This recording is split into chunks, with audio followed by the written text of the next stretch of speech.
we're starting the next little arrangement. And for this little arrangement this evening, what I'm doing is I have a black dish with a half a block of oasis. Well, it's not a black dish, it's a white dish. Contradiction in terms. With a half a block of oasis, it's something that a flower pot came in. And what I was going to do was an arrangement that I would like to do for a show, like if it said an informal arrangement. Now I have some of the pheasant berry, which I'm putting in at the back, just bringing some down through. I'm making a rough triangle shape, and that's just usually tall. And then I thought, because of the autumn and the dahlias, that I would use some beech branches as a background. Now these beech branches, I don't need an awful lot, like I have a half a tree there, and I'm just bringing that in through, going each side, and bringing it down the other side. Now we also have, I have some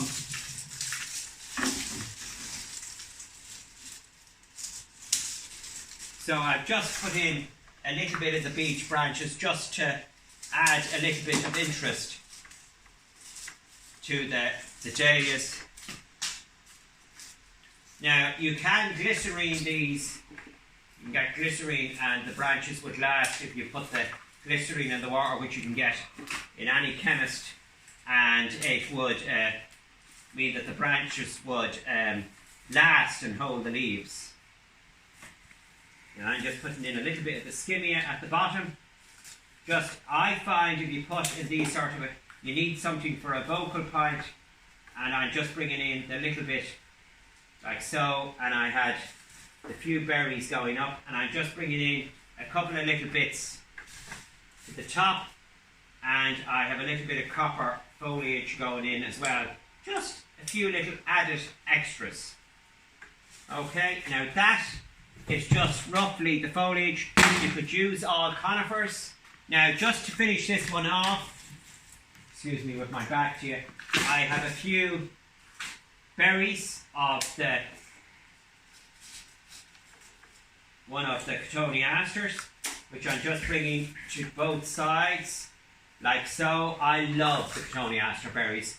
I think they're absolutely fantastic, and I'm just bringing one over behind the other, giving my arrangement a little bit of height, and I'm just bringing a little bit over to the other side to match, and I just felt it went well with the berries of the pheasant berry and the beech branches, and it was a small little texture just to finish. Now you could do the same thing with ferns. Now what I was doing here was I was making a triangular shape because I felt everybody mightn't like the flat arrangement. So that's what I was doing there with this.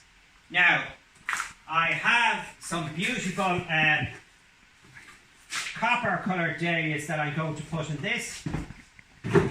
Now for a vocal point, I have Dr. John Kaiser, which is a frimborated variety. Now it's much bigger than this in the summertime, but you have to realise the date.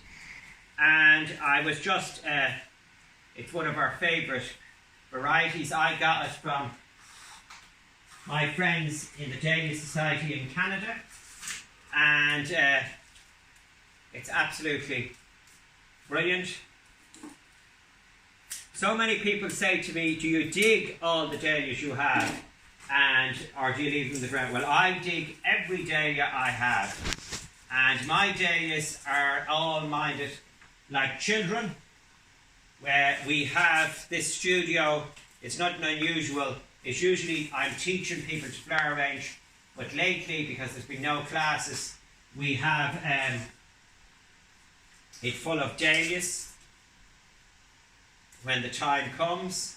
And then I have a shed that has the boiler in, and the dahlias usually go in there for storage, and the shed never goes below freezing. Otherwise, when I dig the dahlias, I would have heat a heater with my dahlias all the time when I dig them, because then they don't freeze, because I will never forget the year of the big frost where I was unfortunate to lose all my dahlias. Now these are some of the dahlia called Jessica Willows, which is a much bigger normally water lily variety than these flowers are, and I just felt it went well with the foliage and the plant material. And I'm just leaving the buds. Now that one is broke, so I'm just going to leave the buds in there. That wasn't what I planned. Then I just have a couple of buds that I found of other dahlias, you know, and this is just one of the yellow miniatures, which I'm just adding just here in the centre to go with the copper and the foliages. And what I'm trying to do here is not have any two dahlias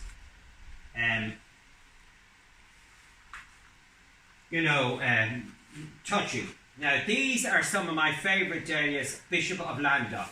Bishop of Llandaff is not a show variety, it's a variety for the garden. I just feel it's not the best if you're doing a flower arrangement, because it's a single. You can have lovely flowers one minute and the next minute they're gone. Like, I would never bring them to Harrogate, because I think again I get to Harrogate I wouldn't have anything to show, but I was just doing it for their copper foliage, you know. And this is in one of Bishop's children, just a little daisy like, because I'm not using none dahlias in my arrangements. And I'm just bringing that across. Now, I normally wouldn't do a straight line of the same variety across. I'd be trying to mix it up, and I just feel that that would go better with that. Now, normally I wouldn't use it one mark like that, but we have to use what we have. And then I'm just breaking all the rules and putting in a few pinks, just to add an extra little bit of colour to the proceedings, because I was going around looking for something to put today.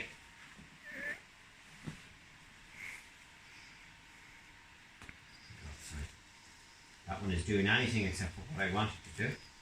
So sometimes I have to wrap them around a little stick, you know, or a little bud, and it gets it to sit right. When it's an arrangement, it would be against the law if you were showing to use any sticks, as I know. Harrogate has a very special, in my mind, it's very special to me because I passed my Dahlia Society Judges exam in Harrogate, and we had the Dahlia Society over and doing the judges exam, and I didn't pass, of course. I was busy running around, but that's no excuse. I just don't think that's a bit too much, so I'm not, it's a bit strong with the rest of the tints and tones of orange. Now, I hope you like my little arrangement for the Halloween or the autumn. Thank you very much, ladies and gentlemen, and good dahlia growing.